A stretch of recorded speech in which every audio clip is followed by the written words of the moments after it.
Langit senja di atas sekte Xuanlong dipenuhi cahaya merah keemasan, seolah-olah menandai sebuah peristiwa besar. Di tengah aula utama, ratusan murid berkumpul dengan wajah tegang.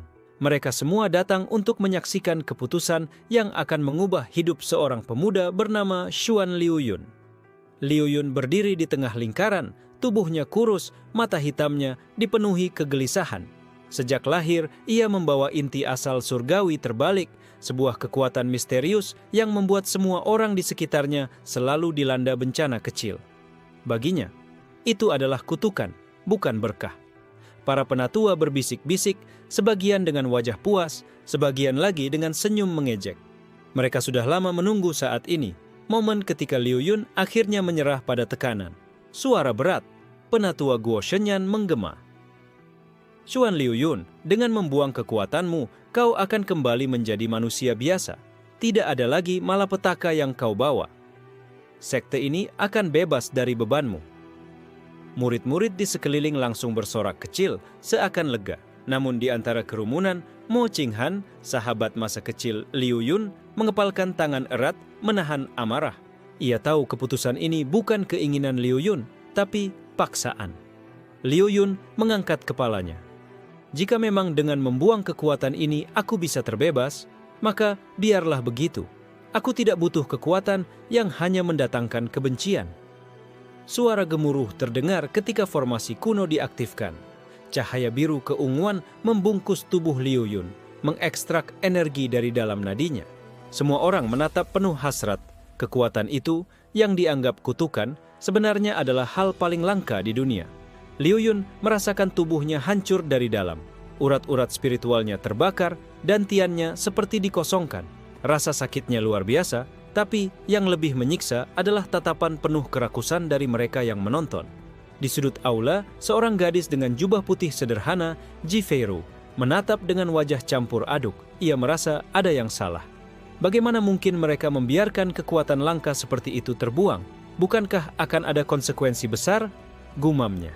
Akhirnya, dengan pekikan terakhir, cahaya biru itu lepas dari tubuh Liuyun, berubah menjadi serpihan-serpihan bercahaya yang beterbangan, lalu lenyap ke segala penjuru langit. Aula menjadi sunyi sesaat. Penatua Guo Shenyan tersenyum puas. Mulai hari ini, Xuan Liuyun hanyalah manusia biasa, tidak lebih baik dari rakyat jelata. Sorakan kembali pecah. Beberapa murid bahkan berani tertawa terbahak. Lihatlah, kutukan sekte akhirnya jadi sampah. Mo Qinghan tak tahan lagi. Ia melangkah maju, berdiri di sisi Liuyun yang terhuyung. Kau masih murid sekte ini, dan aku tidak akan membiarkan siapapun merendahkanmu. Namun Liuyun hanya tersenyum lemah. Qinghan, tidak apa-apa, biarkan saja. Sejak awal, aku memang tak layak berada di sini. Kata-kata itu menusuk hati Qinghan, tapi ia tahu sahabatnya benar-benar lelah. Liuyun kehilangan segalanya dalam satu malam. Sementara itu, di luar sekte, angin malam berhembus membawa serpihan kekuatan yang ia buang. Potongan-potongan cahaya itu melayang jauh, menyerap ke dalam tanah, menyatu dengan hewan-hewan buas, bahkan masuk ke tubuh manusia yang tak menyadarinya. Banyak yang belum tahu, tapi mulai malam itu dunia akan berubah. Pecahan kekuatan yang dibuang Liuyun menjadi benih perebutan, mimpi seumur hidup para kultivator, dan sumber malapetaka yang jauh lebih besar dari yang pernah ia bayangkan. Liuyun, yang kini tubuhnya lemah tak berdaya, berjalan meninggalkan aula dengan langkah goyah. Namun di balik penderitaannya, matanya menyimpan cahaya samar. Bukan cahaya ambisi, melainkan tekad baru untuk menemukan jalan yang benar-benar miliknya. Di langit malam, seekor bangau tua berwarna abu-abu melintas pelan. Dari kejauhan, mata Chun Lianhe, seorang pengembara eksentrik, menatap Liuyun dengan tatapan penuh minat. Anak itu, jalan yang ia pilih akan mengguncang dunia. Hari itu, seorang pemuda membuang kekuatannya. Namun tak seorang pun tahu apa yang ia tinggalkan justru akan menjadi mimpi yang dikejar semua orang hingga akhir hayat mereka. Malam itu, angin pegunungan berdesir dingin di sekitar sekte Xuanlong. Xuan Liuyun duduk sendirian di tepi jurang, menatap bulan purnama yang redup. Tubuhnya masih terasa perih akibat ritual pembuangan, seolah-olah setiap helai urat spiritualnya dicabik. suara langkah pelan terdengar mendekat. Mo Qinghan datang membawa kendi obat herbal. Minumlah ini. Meski kau tidak lagi punya inti asal, tubuhmu masih bisa pulih perlahan. Ia duduk di samping Liu Yun, menatap sahabatnya dengan mata dingin yang dipenuhi kekhawatiran. Liu Yun tersenyum tipis, menerima kendi itu. Qinghan, kau selalu ada. Tapi aku tahu, mulai sekarang aku hanyalah beban. Dunia kultivasi tidak akan lagi membuka jalan untukku. Qinghan mengepalkan tangannya. Siapa bilang begitu? Kau tidak perlu inti surgawi untuk jadi kuat. Kau masih punya tekad. Itu lebih berharga daripada apapun. Liu Yun terdiam. Kata-kata itu menusuknya, tapi ia masih belum bisa percaya sepenuhnya. Baginya, dunia kultivasi sudah menutup pintu. Di sisi lain, sekte penatua Guoshenyan sedang berdiskusi dengan beberapa tetua. Mereka tampak gelisah. Aneh, kekuatan bocah itu seharusnya terkunci dalam wadah. Tapi serpihannya hilang, tersebar tanpa jejak. Seorang tetua berambut putih mengerutkan alis.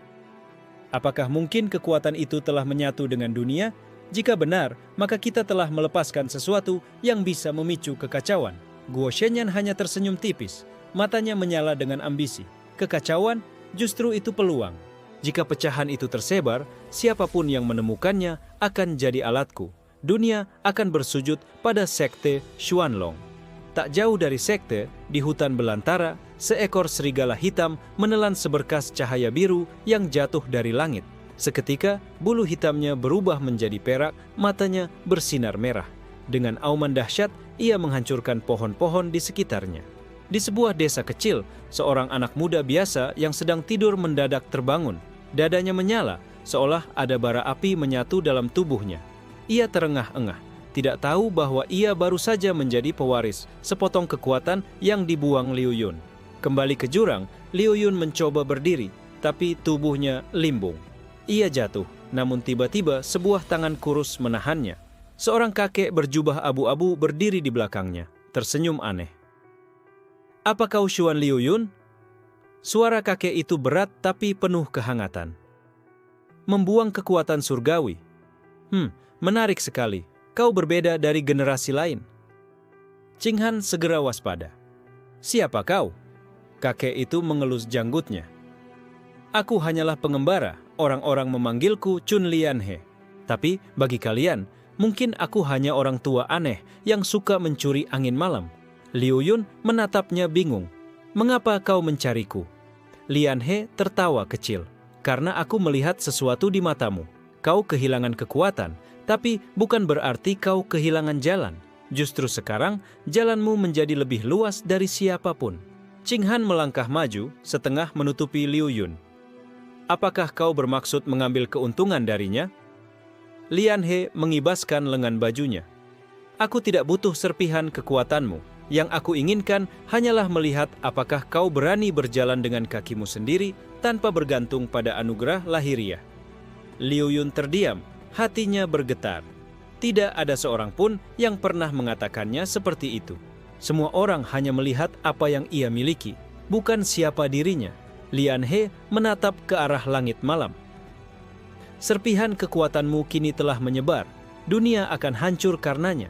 Tapi hanya kau yang bisa memilih apakah kau akan membiarkan itu menelan segalanya, atau kau akan bangkit dan mengendalikan apa yang pernah kau buang. Angin bertiup kencang. Liu Yun menggenggam pakaiannya erat. Untuk pertama kalinya, di tengah kehancuran, ia merasakan sesuatu yang belum pernah muncul sebelumnya. Secercah harapan. Fajar menyelimuti lembah dengan kabut tipis. Xuan Liu Yun terbangun dari tidur yang tidak nyenyak. Tubuhnya masih lemah, tapi ia merasa ada sesuatu yang berbeda. Seakan jiwanya lebih ringan setelah kehilangan beban kekuatan itu. Mo Qinghan duduk tidak jauh darinya. Berlatih pedang dengan gerakan perlahan namun mantap. Setiap tebasan meninggalkan bayangan dingin di udara, penuh keteguhan. Liu Yun tersenyum pahit. Sahabatnya itu masih berusaha menunjukkan bahwa mereka bisa bertahan bersama. Tiba-tiba suara batuk kecil terdengar. Chun Lianhe, kakek eksentrik yang ditemui semalam, sudah duduk di batu besar sambil mengunyah akar tanaman. Bangunlah bocah, dunia tidak akan menunggumu mengasihani diri sendiri. Liu Yun menatapnya. Kenapa kau masih di sini? Bukankah kau hanya pengembara yang lewat? Lian He menyeringai, memperlihatkan gigi kuningnya. Aku pengembara, tapi mataku tajam. Kau berbeda. Kau punya sesuatu yang tidak dimiliki orang lain, ruang kosong. Dan justru dari kosong, sesuatu yang baru bisa lahir. Qing Han mengangkat pedangnya, curiga. Apa maksudmu? Kakek itu menunjuk dada Liu Yun. Tanpa inti surgawi, tubuhnya adalah wadah murni. Dunia mengira ia sampah, tapi bagiku, ia bisa jadi fondasi yang melampaui segala aliran kultivasi. Jika ia berani, Liu Yun tertegun. Tanpa inti, melampaui segala aliran, itu mustahil. Lian He terkekeh. Mustahil? Tidak ada yang mustahil. Kekuatan yang kau buang kini jadi rebutan. Dunia akan tenggelam dalam pertumpahan darah. Jika kau ingin tetap hidup, kau harus belajar cara berjalan dengan caramu sendiri. Aku bisa mengajarimu bila kau berani membayar harganya. Qing Han langsung melangkah maju. Harga apa? Tatapan Lian He berubah serius, berbeda dari sikap main-mainnya. Harga untuk memutus semua ketergantungan. Kau akan menempuh jalan kultivasi tanpa dukungan sekte, tanpa warisan darah, tanpa inti surgawi. Jalan itu kesepian, penuh penderitaan, dan bisa saja berakhir dengan kematian. Liu Yun terdiam lama. Angin pagi meniup rambut hitamnya, matanya menatap jurang yang tak berujung. Dalam hatinya, ia teringat tatapan merendahkan para murid sekte semalam. Ia menggenggam erat kedua tangannya. Kalau itu jalannya, aku akan mencobanya. Senyum lebar muncul di wajah Lian He. Bagus, aku suka anak muda keras kepala. Mari kita mulai dengan dasar yang dilupakan orang-orang. Mendengar napas dunia. Ia menancapkan tongkat kayunya ke tanah, dan tiba-tiba kabut di sekeliling mereka berputar, membentuk arus halus. Liu Yun merasakan sesuatu menyentuh kulitnya, bukan energi spiritual, tapi denyut kehidupan itu sendiri. Qing Han menatap heran. Ini bukan teknik sekte manapun yang ku kenal. Lian He mengangguk. Tentu saja. Semua orang sibuk mengejar kekuatan dari luar, tapi mereka lupa bahwa dunia ini punya ritme sendiri. Siapa yang bisa selaras dengannya akan menemukan kekuatan yang tak pernah terbayangkan. Liu Yun memejamkan mata, mencoba mengikuti aliran kabut itu. Meskipun tidak ada energi spiritual dalam tubuhnya, ia merasakan hangat samar di dadanya, seakan-akan bumi sendiri menyapanya. Lian He menepuk bahu Liu Yun. Bagus, kau lebih peka dari yang kuduga. Mungkin karena tubuhmu kini kosong. Kosong adalah awal dari segalanya. Namun, sebelum pelatihan itu berlanjut, suara teriakan terdengar dari arah hutan. Suara logam beradu, teriakan murid-murid sekte, dan raungan binatang buas. Qing Han langsung siaga. Itu suara dari murid patroli sekte. Beberapa saat kemudian, dua murid berlumuran darah berlari keluar hutan, ketakutan. Titolong, ada binatang iblis yang berubah. Ia menelan cahaya biru dari langit tadi malam. Liu Yun dan Qing Han saling pandang. Hati Liu Yun bergetar, ia sadar, ini ulah pecahan kekuatan yang ia buang. Chun Lian He hanya tersenyum tipis. Nah, inilah awal dari mimpi buruk yang kau tinggalkan, bocah. Dunia sudah mulai mengecap serpihanmu. Liu Yun menelan ludah. Untuk pertama kalinya, ia menyadari. Meskipun ia membuang kekuatan itu, ia tidak bisa lari dari bayangannya. Kabut pagi yang semula tenang mendadak terguncang oleh raungan ganas. Dari balik pepohonan, seekor serigala raksasa bermata merah muncul, bulu peraknya memantulkan cahaya suram. Aura mengerikan menyelimuti sekitarnya, membuat murid-murid sekte berjatuhan ketakutan. Serigala bulu perak, bukankah itu hanya binatang roh tingkat rendah? Salah satu murid berteriak panik. Kenapa auranya seperti binatang iblis tingkat menengah? Chun Lian He menatap binatang itu dengan tatapan dalam. Bukan hanya naik tingkat, ia memakan serpihan kekuatan yang kau buang, bocah. Itu bukan serigala biasa lagi. Xuan Liu Yun menggigil, tubuhnya masih lemah. Ia tahu serigala itu berbahaya, dan yang paling menyakitkan, sumber kekuatan mengerikan itu berasal darinya sendiri. Mo Qing Han melangkah maju, pedangnya terangkat. Aku akan menahannya. Tubuhnya melesat bagaikan bayangan, pedang berkilat menusuk ke arah leher serigala. Namun serigala itu bergerak lebih cepat dari yang diduga. Dengan satu kibasan cakar, pedang Qing Han terpental dan tubuhnya hampir terhempas ke jurang. Qing Han! Liu Yun menjerit, berusaha bangkit, tapi lututnya gemetar, tubuhnya tak sanggup menopang. Lian He mengibaskan tongkatnya, menciptakan riak udara yang menahan serigala beberapa detik. Dasar ceroboh, anak muda, jangan melompat ke maut tanpa strategi. Qing Han berdiri lagi, wajahnya pucat tapi tekadnya tak tergoyahkan. Kalau aku mundur, siapa yang akan melindungi Liu Yun? Serigala itu mengaum lagi, aura biru dari tubuhnya berputar seperti pusaran. Murid-murid sekte yang tersisa langsung kabur, meninggalkan Liu Yun dan Qing Han sendirian menghadapi ancaman. Lian He mendesah panjang. Sepertinya aku harus memberi bocah ini pelajaran pertama di dunia nyata. Ia menoleh ke Liu Yun. Kau ingin hidup, bukan? Kau ingin sahabatmu tetap bernapas? Kalau begitu, dengarkan napas dunia seperti yang kulatih tadi. Liu Yun menatapnya dengan panik. Aku tidak bisa. Tubuhku kosong. Justru karena kosong, kau bisa menyerap dengan cepat, bentak Lian He. Hentikan ratapanmu dan dengarkan. Liu Yun memejamkan mata, mengatur napas. Di tengah kekacauan, ia mencoba merasakan denyut bumi, aliran kabut, ritme udara. Untuk sesaat, suara raungan serigala mereda di telinganya digantikan detak halus dunia. Ia merasakan riak kecil di bawah tanah, tepat di jalur serigala itu melangkah. Refleks, ia berteriak. Qing Han, lompat ke kiri, sekarang. Qing Han menuruti.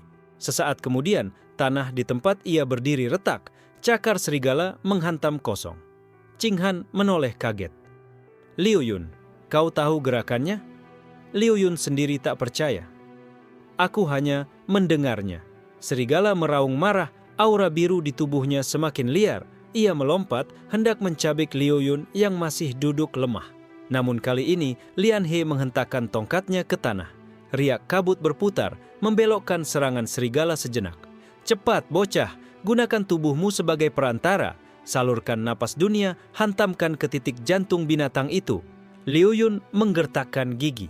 Ia mengangkat tangannya yang gemetar, mencoba menyalurkan apapun yang ia rasakan dari bumi. Tiba-tiba, tanah di sekitarnya bergetar, lalu sebuah hembusan kabut padat menyatu dengan telapak tangannya. Dengan teriakan penuh tekad, ia menepukkan tangannya ke dada serigala yang menerjang. Ledakan kabut bergema, membuat tubuh binatang itu terpental ke belakang dengan lolongan kesakitan. Serigala berguling-guling, darah hitam keluar dari mulutnya. Aura biru di tubuhnya mulai meredup, tapi matanya masih liar penuh kebencian. Qing Han segera melompat, pedangnya menusuk tepat ke tenggorokan serigala. Dengan auman terakhir, binatang itu roboh, tubuhnya kembali ke ukuran normal, meninggalkan aroma darah yang pekat. Liu Yun terengah-engah, keringat dingin membasahi tubuhnya. Ia menatap tangannya sendiri, tak percaya pada apa yang baru saja ia lakukan. Itu kekuatanku? Lian He tertawa panjang. Itu bukan kekuatan yang kau buang, bocah. Itu kekuatan yang kau temukan sendiri. Ingat baik-baik, kosong bukan kelemahan. Kosong adalah awal dari segala kemungkinan. Kabut pagi perlahan mereda, meninggalkan tanah penuh jejak pertempuran. Liu Yun tahu ini baru permulaan. Pecahan kekuatan yang ia buang sudah menimbulkan monster pertama. Dan pasti masih banyak lagi yang akan datang. Langit sore memerah ketika kabar pertempuran di hutan akhirnya sampai ke telinga para tetua sekte Chuanlong. Murid-murid yang selamat berlari kembali ke sekte dengan wajah pucat, menceritakan bagaimana seekor serigala biasa tiba-tiba menjadi binatang iblis mengerikan setelah menelan cahaya biru dari langit. Di aula utama, para penatua saling bertukar pandang. Wajah mereka penuh kegelisahan, meski sebagian berusaha menyembunyikan rasa takut. Penatua Guo Shenyan berdiri di tengah, tangannya menggenggam tongkat hitam. Kau yakin cahaya itu sama dengan yang keluar dari tubuh Xuan Liu Yun semalam? Seorang murid gemetar menjawab. Ya, penatua. Warnanya persis. Biru keunguan dan kekuatannya sangat mirip. Riuh langsung pecah di antara penatua. Ada yang berbisik bahwa Liu Yun masih membawa sisa kekuatan. Ada yang menganggap ini pertanda malapetaka lebih besar akan datang. Guo Shenyan tersenyum tipis. Seperti yang kuduga, bocah itu tidak membuang segalanya. Sisa kekuatannya pasti masih mengalir di dunia ini. Dan jika benar begitu, maka yang menguasai pecahan itu akan menguasai segalanya. Di tepi jurang, Liu Yun masih duduk dengan napas berat. Pertarungan melawan serigala membuat tubuhnya nyaris runtuh, namun hatinya bergetar dengan perasaan baru. ia masih bisa bertarung meski tanpa inti surgawi. Mo Qinghan menepuk bahunya. Kau lihat, kau bukan sampah, kau punya jalan sendiri. Liu Yun menunduk. Tapi serigala itu, ia jadi monster karena pecahan yang aku buang. Itu berarti semua tragedi berikutnya juga salahku. Qinghan terdiam. Kata-kata itu benar, tapi ia tak tega menyetujuinya. Chun Lianhe duduk di batu, menyalakan pipa bambu sambil menghembuskan asap tipis. Bocah, dengar baik-baik. Kau memang sumbernya, tapi bukan penyebabnya. Keserakahan manusialah yang akan membuat dunia kacau. Pecahan kekuatanmu hanya umpan. Liu Yun mengangkat kepalanya, menatap Lianhe. Kalau begitu, apa yang harus kulakukan? Kakek tua itu menyeringai. Belajar. Kau harus bisa mengendalikan aliran kosong dalam tubuhmu. Sampai suatu hari, kau bisa menelan kembali apa yang kau buang. Hanya kau yang bisa menghentikan bencana itu. Malam turun dengan cepat. Di kejauhan, bayangan besar bergerak di bawah sinar bulan. Seekor burung elang raksasa dengan sayap terbakar api biru melintas, meninggalkan jejak panas di langit. Para petani di desa kecil menjerit ketakutan, rumah-rumah terbakar hanya dengan kepakan sayapnya. Kabar tentang binatang-binatang yang berubah menyebar dengan cepat. Desa-desa mulai panik, para sekte besar saling mengirim utusan untuk menyelidiki fenomena ini. Dunia kultivasi mulai bergejolak. Di dalam sekte, Guo Shenyan berdiri di balkon. Matanya berkilat penuh ambisi. Serpihan itu menyebar luas. Jika kita bisa mengumpulkannya, sekte Xuanlong akan menguasai semua sekte di benua ini. Namun seorang tetua lain berbisik khawatir. Tapi, bagaimana dengan Xuan Liuyun? Jika orang-orang tahu dialah sumbernya, Guo Shenyan mengangkat tangannya, memotong. Itulah sebabnya kita harus mengawasinya. Jangan sampai ia jatuh ke tangan orang luar. Bila perlu, gunakan dia sebagai umpan. Sementara itu, Liu Yun duduk di bawah pohon pinus, menatap bintang-bintang. Rasa bersalah dan tekad berputar dalam hatinya. Ia tahu, dunia sudah mulai terbakar oleh pecahan kekuatannya. Qinghan datang membawa sekantong roti kering. Ia duduk di samping Liu Yun tanpa bicara. Hanya dengan kebersamaan itu, Liu Yun merasa masih ada yang menahannya dari jurang keputusasaan. Chun Lianhe menatap keduanya dari kejauhan. Dalam hati, ia bergumam, "Bocah, jalanmu baru dimulai. Semakin banyak yang mengejar pecahanmu, semakin berat bebanmu. Tapi hanya dengan itu kau akan menemukan arti kekuatan sejati." Angin malam berhembus, membawa suara jauh dari desa yang terbakar. Liu Yun mengepalkan tangan. "Aku tidak bisa lari. Kalau dunia hancur karena kekuatan itu, maka aku akan bertanggung jawab. Bahkan kalau aku harus menantang semua sekte." Di kegelapan, seekor burung gagak hitam bertengger di pohon. Mata merahnya bersinar licik. Burung itu adalah jelmaan roh pengintai milik Hei Wuya, kultivator bayangan yang dari jauh telah mengetahui keberadaan Liu Yun. Menarik, sangat menarik. Suara Hei Wuya bergema pelan di malam sunyi. Anak itu tidak sadar, dialah kunci dunia ini. Kabut dingin menyelimuti pegunungan utara. Tempat sekte Qingyuan berdiri megah di atas tebing curam. Aula utama dipenuhi cahaya obor, para tetua berkumpul dengan wajah serius. Di tengah ruangan, seorang utusan baru saja tiba dengan berita mencengangkan. "Binatang-binatang biasa berubah menjadi iblis dalam semalam," ujar sang utusan dengan suara gemetar. "Mereka menyerap cahaya biru yang jatuh dari langit. Desa-desa terbakar, korban berjatuhan." Para tetua saling berpandangan. Kepala sekte Qingyuan, seorang wanita berambut perak bernama Bai Ruoxian, berdiri anggun di kursinya. Matanya yang tajam menyipit. "Cahaya biru, aku pernah mendengar tentang itu. Katakan, dari mana asalnya?" Utusan itu menunduk dalam-dalam.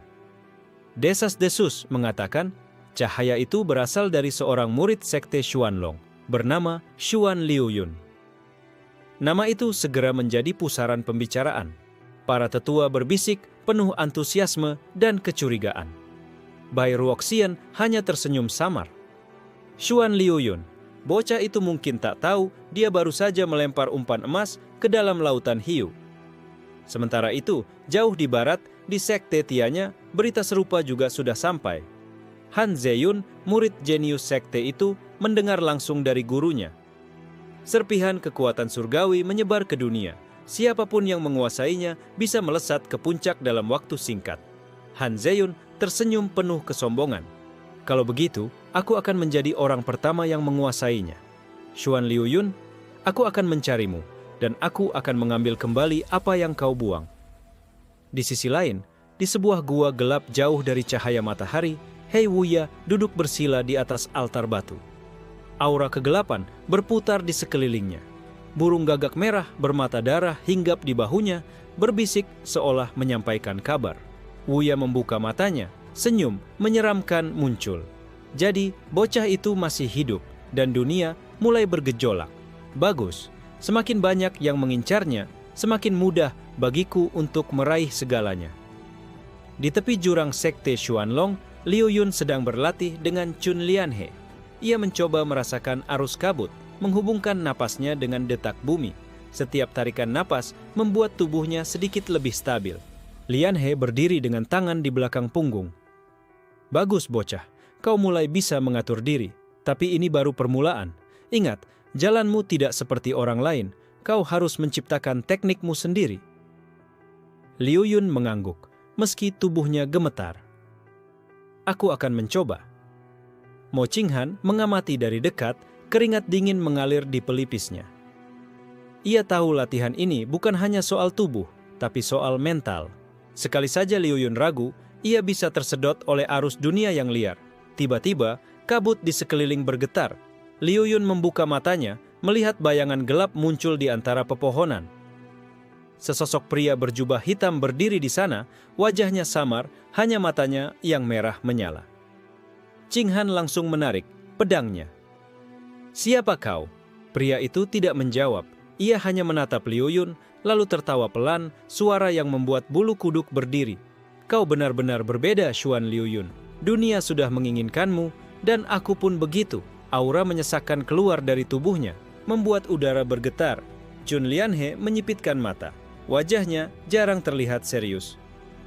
"Hei Wuya, jadi akhirnya kau muncul juga." Liu Yun menggigil.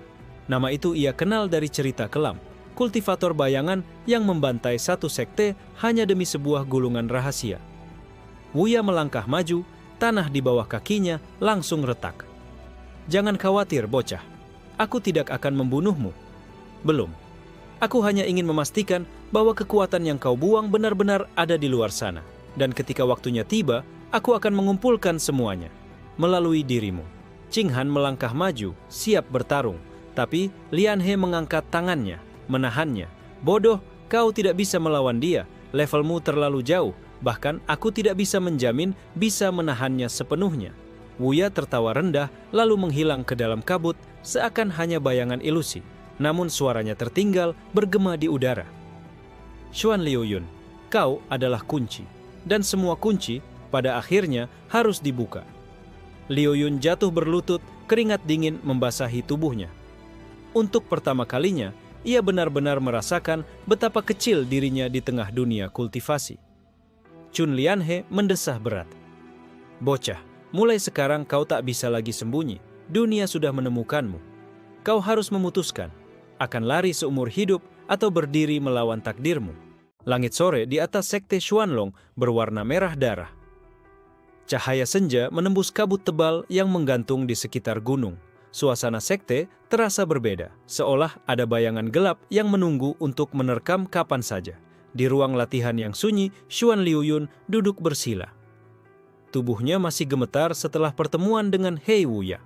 Meskipun pria itu pergi tanpa menyerang, tekanan yang ditinggalkan membuat napas Liu Yun terasa berat hingga sekarang. Mo Qinghan berdiri di sampingnya, cemas. "Liu Yun, kalau kau tetap di sini, mereka akan menemukanmu. Entah siapa yang lebih dulu datang, sekte-sekte besar atau Hei Wuya. Kau tidak bisa sembunyi di bawah sayap Xuanlong selamanya." Liu Yun menatap ke tanah.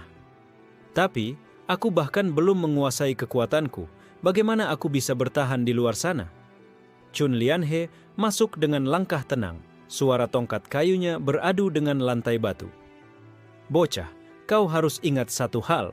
Jalan kultivasi tidak pernah menunggu sampai kau siap. Justru ketika kau tidak siap, dunia akan memaksamu maju." Kata-kata itu menusuk hati Liu Yun. Ia teringat bagaimana cahaya biru meninggalkan tubuhnya di tebing malam itu, menyebar ke segala arah. Semua orang kini berburu pecahan kekuatan yang bahkan ia sendiri sudah tinggalkan. Lian He menatap muridnya dengan serius. Aku akan mengajarkanmu seni rahasia untuk menutup aura. Dengan itu, kau bisa menunda para pengejarmu. Tapi, kau harus segera pergi dari sini. Dunia luar memang kejam, tapi hanya di sanalah kau bisa menemukan jalur yang benar-benar milikmu. Liu Yun mengepalkan tangannya. Ragu dan takut masih ada, tapi tekad kecil mulai tumbuh. Ia tahu jika tetap bersembunyi, ia hanya akan menjadi beban. Malam itu, di bawah rembulan pucat, Liu Yun berlatih seni rahasia itu. Chun Lian He duduk di belakangnya, menyalurkan sedikit energi untuk menjaga stabilitas tubuh muridnya. Mo Qinghan juga ikut berjaga, matanya tak pernah lepas dari kegelapan hutan di bawah gunung. Saat latihan selesai, tubuh Liu Yun terasa lebih ringan, seolah kabut yang selalu menempel padanya berkurang. Aura yang biasanya liar kini hampir tak terdeteksi. Bagus, ujar Lian He, matanya menyipit. Dengan ini, jejakmu akan samar. Tapi ingat, itu hanya sementara. Kau tetap harus memperkuat dirimu secepat mungkin. Keesokan harinya, Liu Yun berdiri di gerbang sekte. Ia hanya membawa pedang tua peninggalan ayahnya dan jubah sederhana. Tidak ada tanda bahwa ia pernah menjadi bagian dari sekte besar. Mo Qinghan menggenggam bahunya. Aku akan ikut. Jangan berpikir bisa meninggalkanku begitu saja. Liu Yun menatapnya, terkejut. Qinghan, ini berbahaya. Aku tidak ingin kau terseret. Qinghan tersenyum dingin. Aku sudah terseret sejak pertama kali kau jatuh dari tebing itu, bodoh. Lagi pula, siapa yang akan menyelamatkanmu ketika kau terhanyut oleh kekuatanmu sendiri? Liu Yun ingin membantah, tapi akhirnya ia hanya tertawa kecil. Kehadiran Qinghan memang selalu menjadi penopang baginya. Chun Lian He berdiri beberapa langkah di belakang, menatap muridnya dengan sorot mata penuh kebanggaan dan kekhawatiran. Pergilah, dunia di luar menunggumu dengan semua bahaya dan keajaibannya. Jangan pernah lupa, setiap langkahmu akan membentuk takdirmu sendiri. Liu Yun membungkuk dalam-dalam pada gurunya. Guru, aku berhutang segalanya padamu. Lian He tersenyum samar. Kalau begitu, buktikan bahwa ajaranku tidak sia-sia. Dengan begitu, Liu Yun dan Qinghan melangkah turun dari gunung. Jalan berbatu membentang di depan mereka, kabut tipis perlahan tertinggal di belakang. Untuk pertama kalinya, Liu Yun benar-benar meninggalkan tempat yang ia sebut rumah. Di kejauhan, bayangan elang hitam melintas di langit, mengawasi gerakan mereka. Burung itu kemudian terbang menuju arah barat, membawa kabar bagi pemiliknya, Hei Wuya. Dan di sisi lain, di aula Mega Sekte Tianya, Han Zeyun menerima laporan dari bawahannya. Xuan Liu Yun telah meninggalkan sektenya. Ia berjalan ke arah selatan. Zeyun menyeringai, matanya penuh cahaya ambisi. Bagus, lebih mudah memburu anak rusa ketika ia sendirian di hutan daripada bersembunyi di sarang naga. Petualangan Xuan Liu Yun di dunia luar baru saja dimulai, dan para pemburu sudah menajamkan taring mereka. Kota Lin Hai menyambut Xuan Liu Yun dan Mo Qinghan dengan hiruk-pikuk yang asing. Ini adalah pertama kalinya Liu Yun melihat dunia luar sekte dengan mata kepalanya sendiri. Jalan-jalan dipenuhi pedagang yang menjual pil, jimat, dan senjata. Sementara para kultivator berkeliaran dengan aura yang beragam, dari yang lemah hingga yang membuat udara bergetar. Aku tidak menyangka dunia di luar sekte seramai ini, gumam Liu Yun sambil memandang kerumunan. Qinghan tersenyum tipis. Jangan terbuai, di balik senyum pedagang dan gemerlap lampu ini, ada lebih banyak pisau yang siap menusuk punggungmu. Mereka melewati sebuah kios yang menjual pil penyembuh. Penjualnya, seorang wanita tua berwajah keriput, menatap Liu Yun lama sekali, seolah bisa melihat sesuatu yang tersembunyi. Namun ia hanya tersenyum dan kembali melayani pembeli lain. Di sebuah penginapan, mereka menyewa kamar kecil untuk beristirahat. Dindingnya tipis, sehingga suara percakapan dari ruangan sebelah bisa terdengar jelas. Liu Yun tanpa sengaja mendengar sekelompok orang membicarakan cahaya biru. Katanya, di barat kota ada orang yang tiba-tiba bisa menembus 2 tahap kultivasi dalam 1 malam. Mereka bilang itu karena mendapat pecahan cahaya misterius, ujar salah satu pria. Kalau begitu, semakin banyak orang yang akan memburunya, sahut yang lain. Siapapun yang punya jejak cahaya itu pasti jadi incaran. Liu Yun menggenggam kain selimutnya erat-erat. Kata-kata itu seperti belati yang menusuk telinganya. Ia tahu semua itu berasal dari dirinya. Keesokan paginya, mereka berjalan ke pasar senjata. Pedang, tombak, dan panah berjajar, sebagian memancarkan cahaya spiritual samar. Seorang pria muda dengan pakaian elegan tiba-tiba menghampiri Liu Yun. "Kau orang baru, bukan?" Pria itu tersenyum ramah, tapi matanya tajam seperti seekor elang. "Namaku Zhao Jingrui. Aku selalu tertarik dengan wajah asing di Linhai." Qing Han langsung berdiri di depan Liu Yun, nada suaranya dingin. "Apa pedulimu?" Jingrui terkekeh. "Jangan tegang, aku hanya ingin berteman. Tapi kalian harus hati-hati. Akhir-akhir ini banyak mata-mata sekte besar berkeliaran di kota. Mereka mencari seseorang anak muda yang disebut-sebut sebagai sumber cahaya biru." Liu Yun menelan ludah, jantungnya berdetak kencang. Kalau mereka menemukannya, apa yang akan terjadi? "Entah," jawab Jingrui sambil mengangkat bahu. "Ada yang bilang akan menjadikannya murid kehormatan, ada juga yang bilang akan mengulitinya hidup-hidup, tergantung siapa yang menemukan lebih dulu." Setelah berkata demikian, Jingrui pergi, meninggalkan bayangan keraguan dalam hati Liu Yun. Sore itu, di tepi kota, mereka melihat kerumunan besar berkumpul di sebuah arena. Seorang pria muda berdiri di tengah lingkaran, memamerkan kekuatan barunya. Tangannya bersinar biru, setiap pukulannya menghancurkan batu besar seakan kertas rapuh. "Itu cahaya biru," bisik Liu Yun. Qing Han memandang dengan wajah serius. "Sepertinya pecahan kekuatanmu memang jatuh di sini. Lihat, mereka menyembahnya seperti dewa." Kerumunan bersorak menyebut pria itu sebagai anak terpilih. Ia tersenyum penuh kebanggaan, menerima pujian tanpa tahu dari mana kekuatan itu berasal. Namun di atas gedung tinggi, seorang sosok berjubah hitam memperhatikan dengan tatapan dingin. Burung gagak merah hinggap di pundaknya. Hei Wuya sudah ada di Linhai, mengawasi dari balik bayangan. Liu Yun merasakan hawa dingin merayap di tubuhnya. Meski tidak melihat siapapun, instingnya berteriak, bahaya semakin dekat. Malam tiba. Saat mereka kembali ke penginapan, suara gaduh terdengar dari luar. Sekelompok orang berlari panik, berteriak ketakutan. "Mayat hidup! Ada mayat hidup menyerang dari luar kota!" Liu Yun dan Qing Han saling berpandangan. Mereka keluar dan melihat api membakar langit di gerbang barat. Sesosok mayat hidup berlapis kabut biru mengamuk, menghancurkan apapun yang ada di hadapannya. Dan yang paling mengejutkan, cahaya biru itu sama persis dengan cahaya yang pernah keluar dari tubuh Liu Yun. Qing Han menarik pedangnya. "Tidak mungkin." Liu Yun menggigil, tubuhnya hampir tak sanggup berdiri. Kenapa? Kenapa bahkan mayat hidup bisa menyerap kekuatan itu? Kabut biru di tubuh mayat itu bergolak liar, seperti menyuarakan kenyataan pahit. Kekuatan yang ia buang tidak hanya menjadi mimpi orang lain, tapi juga kutukan yang bisa menghancurkan dunia. Gerbang Barat. Kota Linhai berguncang hebat saat mayat hidup itu meraung, matanya memancarkan cahaya biru liar. Setiap langkahnya membuat tanah retak, dan setiap ayunan tangannya melemparkan kultivator ke udara seperti boneka tanpa daya. Jeritan warga memenuhi udara. Beberapa berlari menyelamatkan diri, sementara para penjaga kota mencoba membendung dengan tombak berlapis formasi. Namun setiap serangan mereka langsung hancur ditelan aura biru yang mengelilingi tubuh makhluk itu. Xuan Liuyun berdiri terpaku, matanya melebar seolah ia melihat cerminan dari dirinya sendiri dalam bentuk monster. "Itu energiku. Pecahan yang kubuang benar-benar menguasai tubuhnya."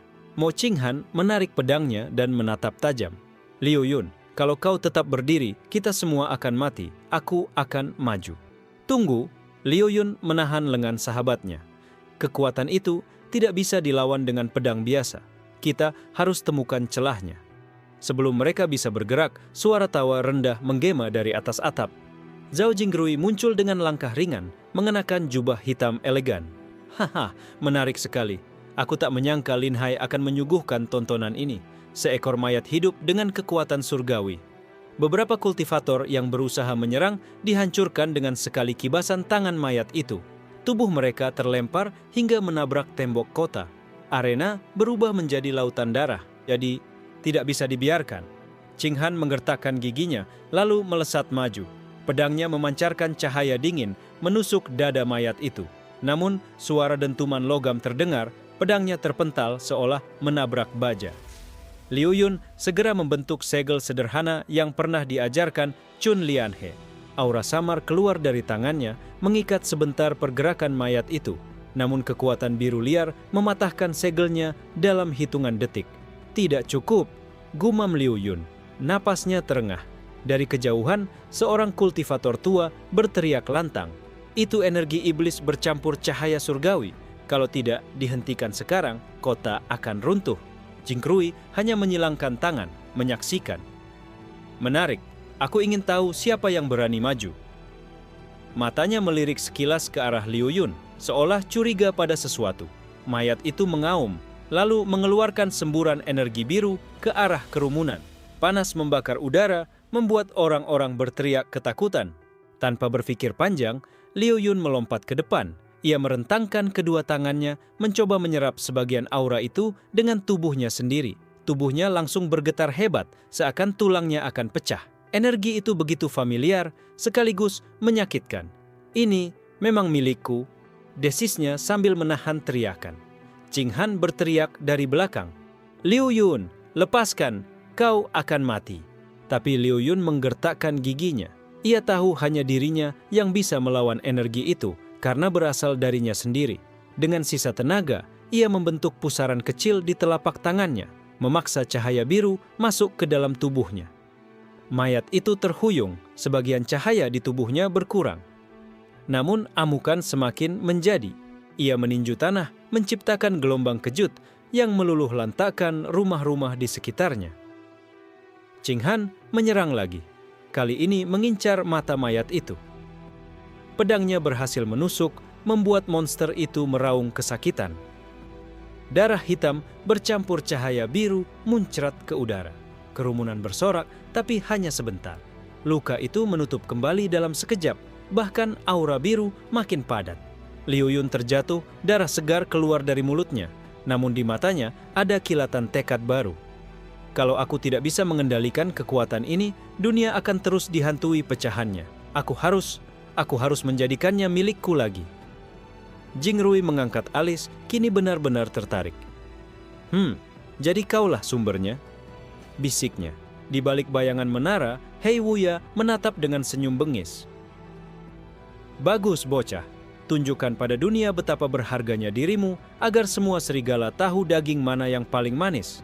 Pertarungan semakin kacau, api membakar gerbang, warga berjatuhan, dan cahaya biru mengamuk tanpa kendali.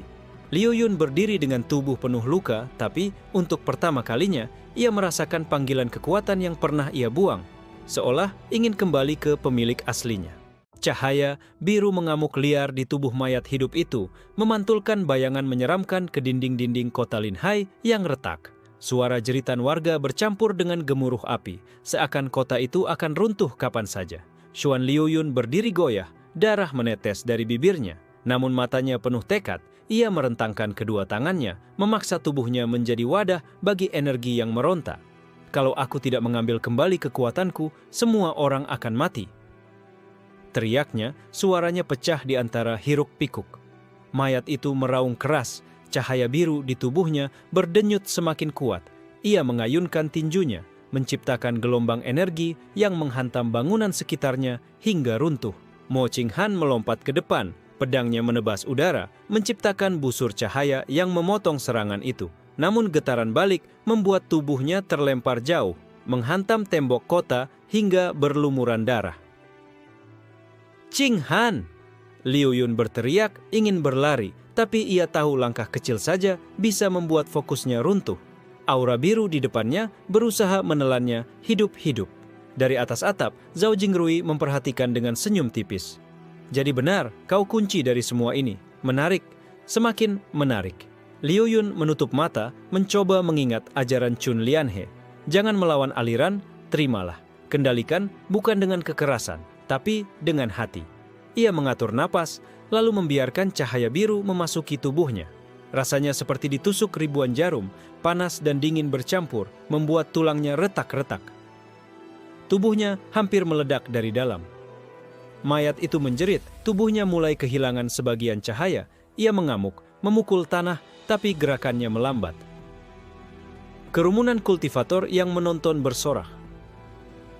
Anak itu, dia menyerap kekuatan mayat itu. Namun bagi Liu Yun, itu bukan sorakan kemenangan, melainkan suara jauh yang makin kabur.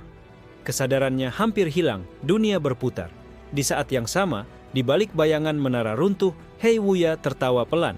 Haha, lihatlah, bocah itu mencoba menelan kembali api surgawinya sendiri. Satu kesalahan saja, dan dia akan berubah jadi monster yang lebih mengerikan dari mayat itu. Qing Han bangkit dengan susah payah, darah menetes di dagunya. Ia berlari ke arah Liu Yun, berteriak putus asa. Jangan menyerah, kau bukan monster, kau adalah Liu Yun, sahabatku. Suara itu menembus kabut kesadaran Liu Yun. Tangannya bergetar, namun ia memfokuskan kembali pikirannya. Aku bukan hanya wadah kekuatan ini, aku pemiliknya. Aku yang memilih jalanku sendiri. Pusaran energi biru di sekelilingnya semakin mengecil, masuk ke tubuhnya sedikit demi sedikit. Tubuh mayat hidup itu mulai retak seperti patung yang dihantam palu dari dalam.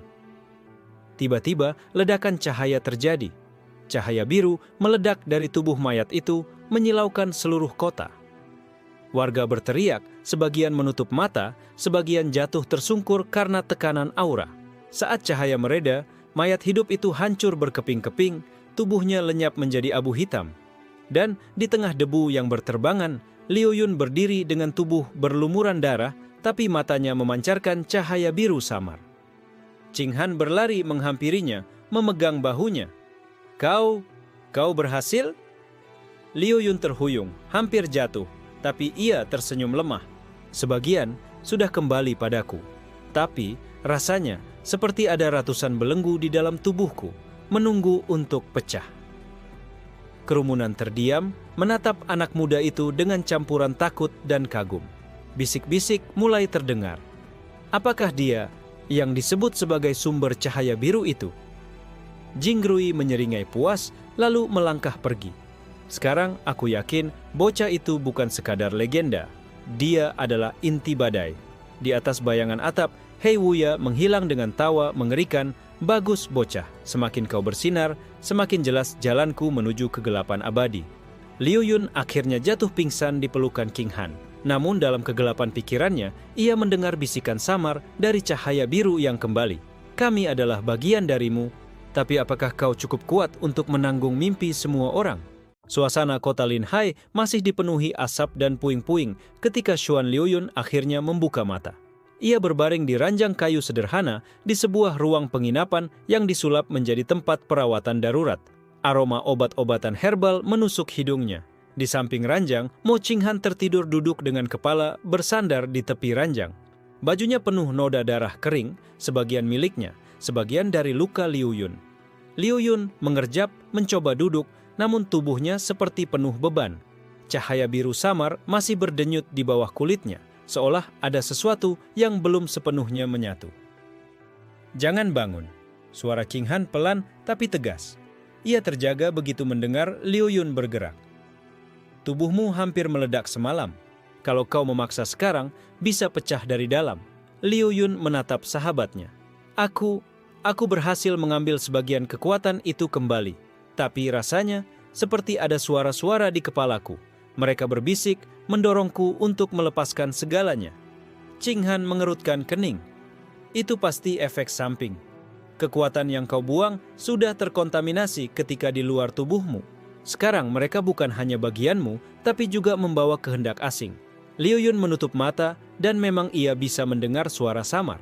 Seperti ribuan orang berbisik sekaligus, gunakan kami, hancurkan, jadilah raja. Suara itu membuat bulu kuduknya berdiri. Saat mereka berbicara, pintu penginapan terbuka.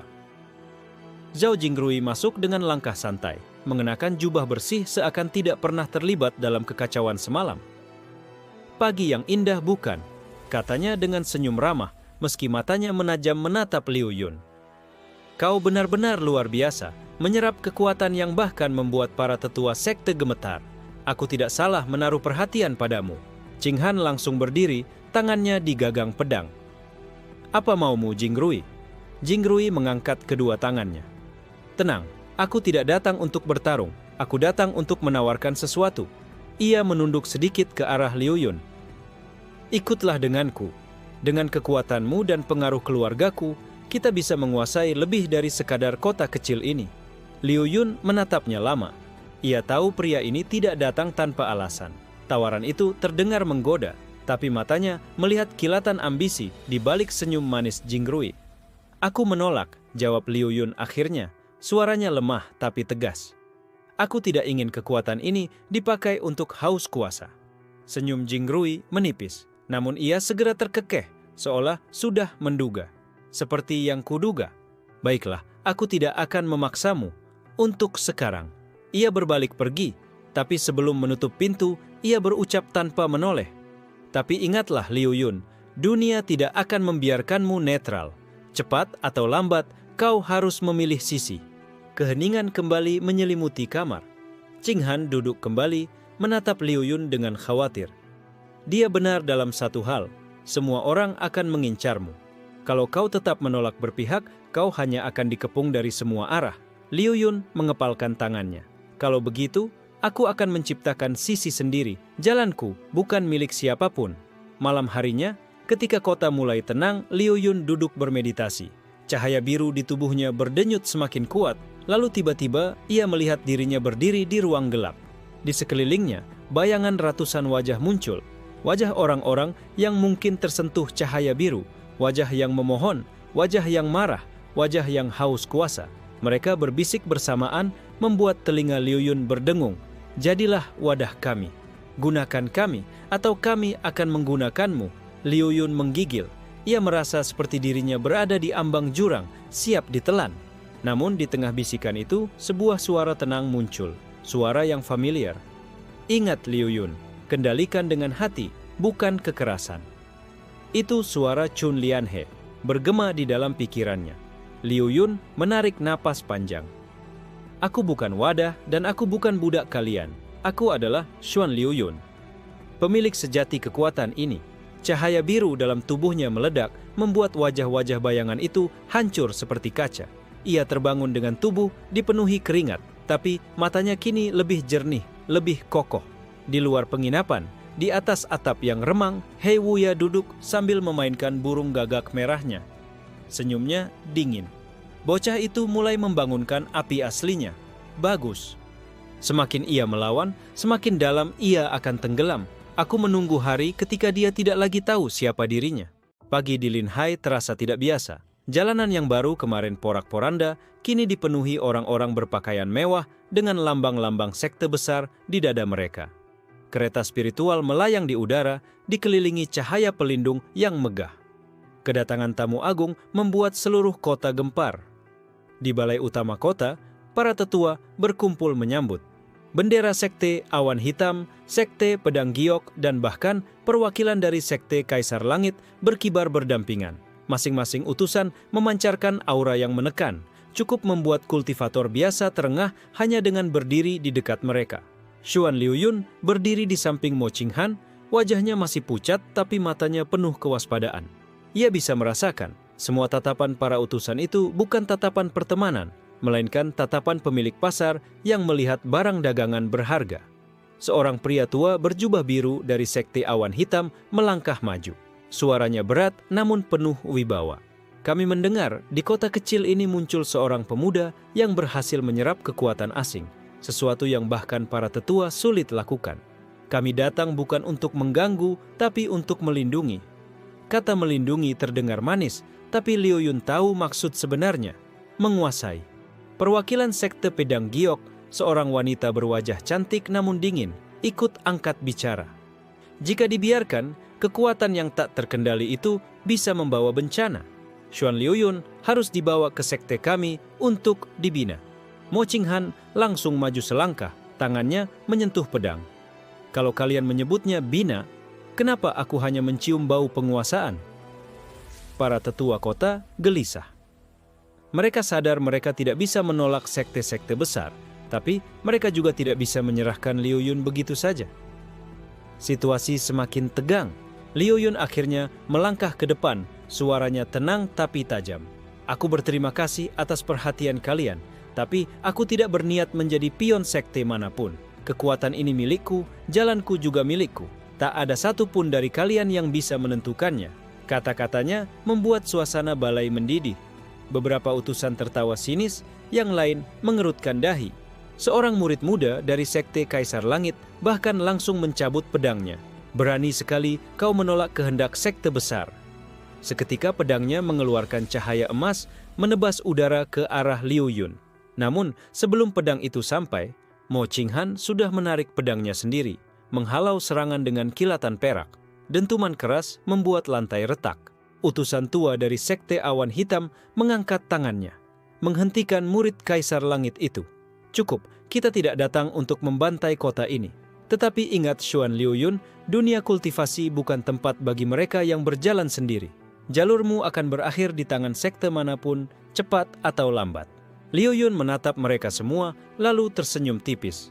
Kalau begitu, aku akan membuat jalanku cukup kuat, agar bahkan sekte-sekte besar pun tak bisa menghalangiku. Kata-kata itu menimbulkan gelombang bisik-bisik di antara para tetua. Arogansi? Atau keyakinan sejati? Tak ada yang tahu. Di tengah ketegangan itu, suara tawa dingin terdengar dari luar balai. Semua mata menoleh, dan tampak Hei Wuya berdiri di atas atap, bayangannya memanjang bagai pisau. Burung gagak merah di pundaknya mengeluarkan suara serak yang menusuk telinga. Sekian banyak sekte besar datang hanya untuk seorang bocah, ejeknya.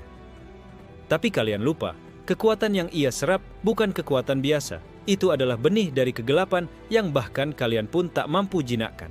Para utusan langsung siaga. Aura pembunuhan muncul. Tapi Liu Yun justru merasakan sesuatu. Suara bisikan dalam tubuhnya semakin bising ketika Hei Wuya muncul, seakan gagak merah itu adalah kunci yang memperkuat resonansi kekuatan birunya. Wuya tersenyum puas melihat ekspresi Liu Yun. Benar, kau merasakannya, bukan? Aku datang bukan untuk mengambilmu, tapi untuk mengingatkan, kekuatan itu bukan milikmu seorang. Ia adalah pintu, dan pintu itu sebentar lagi akan terbuka. Suasana balai berubah kacau. Sekte-sekte besar menatap Liu Yun dengan rasa waspada baru, bukan hanya ambisi. Jika benar kekuatannya adalah pintu, maka apa yang ada di baliknya? Tetua kota akhirnya bersuara, suaranya bergetar. Xuan Liu Yun, apa sebenarnya yang telah kau serap? Liu Yun terdiam lama, lalu menatap tangannya yang bergetar. Cahaya biru berdenyut seolah menjawab pertanyaan itu dengan gelombang asing. Aku juga ingin tahu, bisiknya pada dirinya sendiri. Malam turun di Linhai, tapi kota itu tidak lagi damai. Cahaya dari obor berjaga di setiap sudut, seolah seluruh kota berubah menjadi penjara raksasa. Bukan untuk menahan musuh dari luar, melainkan untuk mengawasi satu orang. Xuan Liu Yun. Mo Qinghan berdiri di jendela penginapan, melihat keluar dengan tatapan penuh amarah. Mereka bilang datang untuk melindungi, tapi sekarang mereka bahkan mengatur pergerakan kota. Kalau begini terus, kau takkan pernah bisa bernapas, Liu Yun. Liu Yun duduk bersila, matanya terpejam. Cahaya biru samar menari di kulitnya, terkadang memancar lalu padam. Ia membuka mata, menatap Qinghan dengan tenang. Itulah sebabnya aku harus pergi. Linhai sudah bukan tempatku lagi. Qinghan menoleh cepat. Pergi? Kau tahu, begitu kau melangkah keluar, para sekte akan memburumu tanpa ampun. Kau sendiri bilang kekuatanmu belum stabil. Kalau mereka mengeroyok, kau takkan sempat melawan. Liu Yun tersenyum tipis. Lebih baik menghadapi badai di luar daripada membusuk dalam sangkar. Hening sejenak menyelimuti ruangan. Qinghan akhirnya menghela napas, lalu menepuk bahu Liu Yun. Kalau begitu, aku ikut. Kau butuh seseorang yang bisa menebas jalan ketika musuh menghalangi. Sementara itu, di balai kota, para utusan sekte besar berdebat sengit. Wanita dari sekte pedang kiok berkata dengan dingin, "Kita tidak boleh membiarkan pemuda itu keluar. Jika ia benar pintu kegelapan, membiarkannya bebas sama saja dengan melepaskan bencana." Tetua awan hitam menggeleng. Menahannya di sini hanya akan mempercepat kehancuran. Dia harus ditempa atau dihancurkan di luar. Perwakilan Kaisar Langit tersenyum tipis. Kalau begitu, biarkan saja ia pergi. Kita tunggu di luar dan siapapun yang paling siap akan mendapatkannya lebih dulu. Di atap gedung yang sama, Hei Wuya duduk sambil menatap bulan separuh. Gagak merahnya mengepakkan sayap. Pergilah bocah, bawa benih itu jauh. Semakin kau berlari, semakin dalam kau akan menanamnya di tubuhmu. Pada akhirnya, kau akan kembali padaku. Bukan karena aku memaksa, tapi karena kau tak punya pilihan. Tengah malam, Liu Yun dan King Han menyelinap keluar. Mereka berjalan melewati gang sempit, menghindari penjaga. Setiap langkah adalah taruhan, tapi Liu Yun merasakan dorongan aneh dari dalam dirinya. Seperti kekuatan biru, itu justru membuka jalan, membuat orang-orang terlelap sejenak ketika mereka lewat. Saat hampir mencapai gerbang timur, suara keras menghentikan langkah mereka. Zhao Jingrui berdiri di tengah jalan, mengenakan jubah putih bersih, wajahnya diterangi cahaya obor. Pergi tanpa pamit, itu tidak sopan, Liu Yun. Qing Han langsung mencabut pedang, tapi Liu Yun mengangkat tangan. Kau mau apa, Jingrui? Jingrui tersenyum samar. Aku tidak datang untuk menghalangimu, justru sebaliknya. Aku tahu kau akan pergi dan aku ingin ikut. Dunia ini lebih luas daripada Lin Hai dan kau adalah kuncinya. Qing Han mendengus. Kau hanya oportunis. Kau melihat Liu Yun sebagai tiket untuk ambisimu. Jingrui menatap Qing Han dengan tenang. Dan kau tidak. Kau ikut dia karena persahabatan. Aku ikut dia karena tujuan. Bedanya hanya alasan, hasilnya sama. Kami berjalan di jalannya. Liu Yun menatap Jingrui lama lalu berkata, pelan, kalau kau bisa mengikuti jalanku tanpa berusaha mengekangku, kau boleh ikut. Mata Jingrui berbinar tipis. Ia menunduk sedikit, tanda setuju. Ketiganya lalu berlari menuju gerbang. Tapi begitu kaki mereka menapaki tanah luar Lin Hai, langit malam terbelah. 3 sinar berbeda warna, emas, hijau, dan hitam, jatuh ke tanah membentuk penghalang raksasa. Para murid sekte besar berdiri berjajar, memblokir jalan keluar. Salah satu tetua bersuara lantang, Xuan Liu Yun, demi kebaikan dunia kultivasi, kau tidak boleh pergi dari sini. Liu Yun menarik napas panjang. Cahaya biru dalam tubuhnya bergejolak, kali ini tidak berbisik seperti sebelumnya. Justru ada suara tenang yang muncul. Kalau kau ingin bebas, buktikan bahwa kau layak. Tembus penghalang mereka. Qing Han menyiapkan pedang. Jingrui menyalakan jubahnya dengan formasi pelindung. Dan Liu Yun berdiri di depan, mata membara. Kalau dunia tidak mengizinkanku berjalan, ucapnya tegas, maka aku akan memaksa jalanku sendiri. Cahaya biru meledak dari tubuhnya, mengguncang tanah di bawah kaki mereka. Suara ledakan pertama menggema ketika cahaya biru dari tubuh Xuan Liu Yun bertabrakan dengan dinding penghalang sekte besar. Gelombang energi menghantam tanah, membuat debu berputar dan obor jatuh satu persatu. Para murid sekte segera menyerbu. Pedang emas dari sekte Kaisar Langit menebas ke arah Liu Yun, bersamaan dengan cambuk hijau beracun dari sekte Pedang Giok. Tubuh Liu Yun refleks bergerak, tapi cahaya biru di sekelilingnya seperti perisai hidup, menahan serangan dengan suara berdentum keras. Mo Qing Han melompat ke depan, pedangnya berkilau perak. Dalam sekali tebas, 3 murid sekte awan hitam terhempas mundur, darah muncrat dari mulut mereka. Kalau kalian pikir bisa menghalangi, coba saja lewat mayatku, teriaknya. Zhao Jingrui berdiri di belakang mereka, tangannya membentuk mudra rumit. Formasi cahaya putih muncul di udara, menahan serangan panah spiritual yang ditembakkan dari jauh. Senyumnya samar. Aku bukan perisai, tapi aku juga tidak membiarkan kalian mengganggu jalanku. Di tengah kekacauan itu, Liu Yun merasakan tubuhnya semakin ringan. Cahaya biru tidak hanya melindunginya, tapi juga menarik kekuatan dari serangan musuh. Setiap pedang yang menghantamnya, setiap panah yang tertancap justru diserap ke dalam tubuhnya. Bisikan itu kembali, tapi kali ini bukan ribuan suara kacau. Hanya satu suara, jernih dan dingin. Inilah jalur pintu. Kau tidak menolak, kau menelan. Kau tidak melawan, kau menguasai. Mata Liu Yun membesar. Tiba-tiba ia merasakan teknik pedang dari murid Kaisar Langit yang menyerangnya tadi.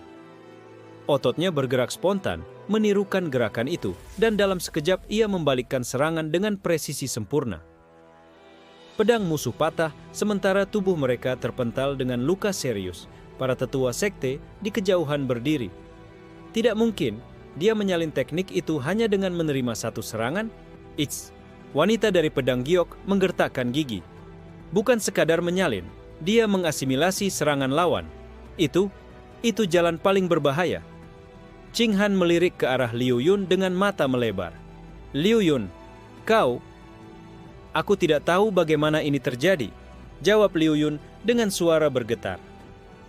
Tapi tubuhku menelan segalanya. Pertempuran semakin sengit.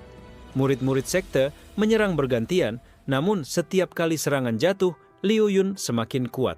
Dari cambuk hijau, ia mendapat kecepatan kilat. Dari tombak hitam, ia merasakan daya tahan tubuh yang meningkat. Tapi ada harga yang harus dibayar. Setiap serangan yang ia serap, ia juga menyerap kebencian, keserakahan, dan niat jahat yang terkandung di dalamnya. Cahaya biru di tubuhnya kini bercampur dengan kilatan merah samar, membuat aura sekitarnya semakin menakutkan. Jingrui memperhatikan dengan mata berbinar. Inilah kekuatan yang aku cari.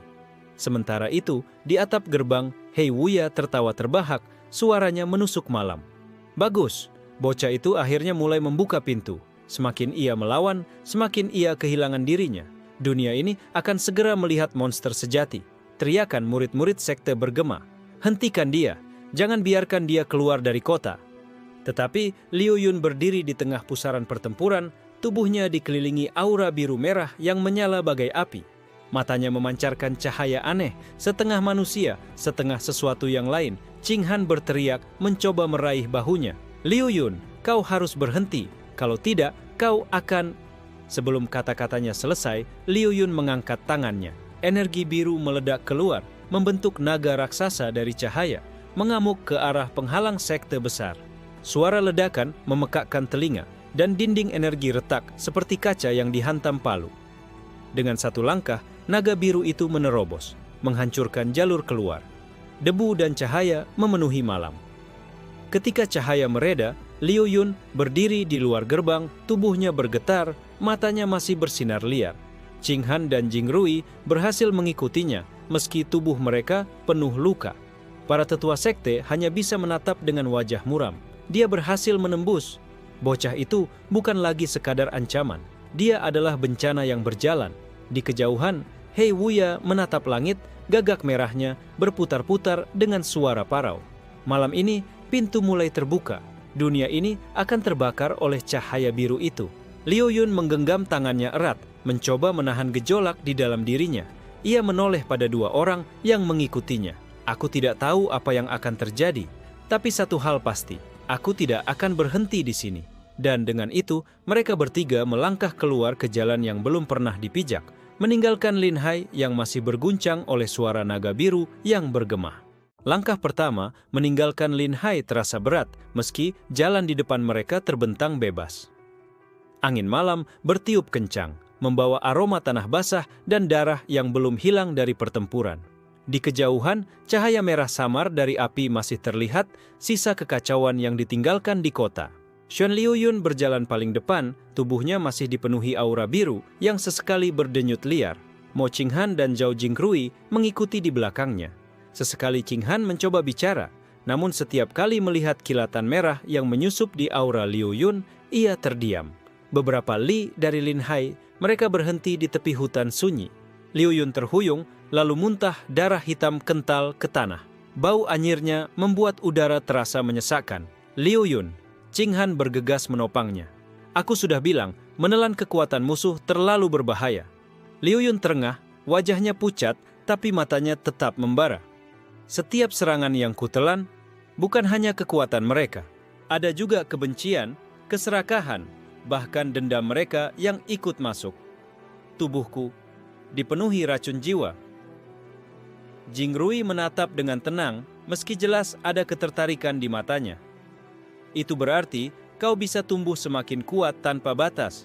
Tapi kalau tak bisa mengendalikannya, kau akan menjadi boneka dari emosi orang lain. Di tengah percakapan itu, suara ranting patah terdengar. Dari dalam hutan, seorang kakek tua muncul dengan tongkat bambu. Jubahnya lusuh, rambutnya putih berantakan. Namun matanya berkilau tajam seperti bintang yang menembus kegelapan. Kekuatan biru itu, suaranya serak, namun setiap kata membawa tekanan yang membuat mereka bertiga spontan siaga. Akhirnya muncul lagi setelah ratusan tahun. Ching Han mencabut pedangnya. "Siapa kau?" Kakek itu mengangkat tongkatnya. Aku hanya seorang pengembara tua, nama kecilku Ren Qiyuan, tapi aku mengenali cahaya itu. Itu bukan sekadar kekuatan yang kau buang, anak muda. Itu adalah warisan dari perjanjian jiwa kuno. Liu Yun terbelalak. Perjanjian jiwa kuno? Ren Qiyuan menatapnya dengan mata penuh kilatan sejarah. Ratusan tahun lalu, para kultivator terkuat menciptakan pintu biru untuk menelan dan menyatukan kekuatan dunia. Mereka berharap bisa menciptakan manusia sempurna. Tapi pintu itu tidak pernah tunduk pada siapapun. Siapapun yang membukanya pada akhirnya akan ditelan dari dalam. Bisikan di tubuh Liu Yun semakin gaduh mendengar kata-kata itu. Seolah suara-suara itu mengakui kebenaran. Ia menggenggam kepalanya, wajahnya tegang. Kalau begitu, apa aku hanya pion dari kehendak itu? Ren Qiyuan menggeleng. Tidak sepenuhnya. Kau berbeda. Kau membuang kekuatan itu, lalu mengambilnya kembali. Itu berarti kau punya hak untuk menulis ulang jalannya. Jingrui menatap tajam, matanya penuh ambisi. Kalau begitu, dia bisa menjadi yang pertama benar-benar menguasai pintu biru. Ching Han menggeram. Atau yang pertama, menghancurkan dunia dengan pintu itu. Ren Qiyuan tersenyum tipis. Kalian berdua benar, anak itu adalah harapan, sekaligus ancaman. Karena itu, mulai malam ini pilihannya hanya dua, mengendalikan pintu atau dikendalikan olehnya. Langit mendadak bergemuruh. Awan hitam berputar di atas kepala mereka, seakan langit merespons kata-kata Ren Qiyuan. Dari jauh, suara gagak merah menggema menandakan Hei Wuya masih mengintai. Liu Yun berdiri dengan tubuh gemetar, matanya menatap langit. Kalau memang pintu ini adalah warisan kuno, maka aku akan membuktikan bahwa aku bukan pion, bukan monster. Aku akan menjadikannya jalanku sendiri. Ren Qiyuan memandangnya lama, lalu menghela napas. Semoga kau cukup kuat untuk membayar harga itu. Di hutan sunyi itu, cahaya biru kembali berkobar di tubuh Liu Yun, lebih tenang tapi lebih dalam. Perjalanan mereka baru saja dimulai, dan jalan yang mereka pilih bukan lagi sekadar melarikan diri, melainkan memasuki inti dari rahasia kuno yang bisa mengubah dunia.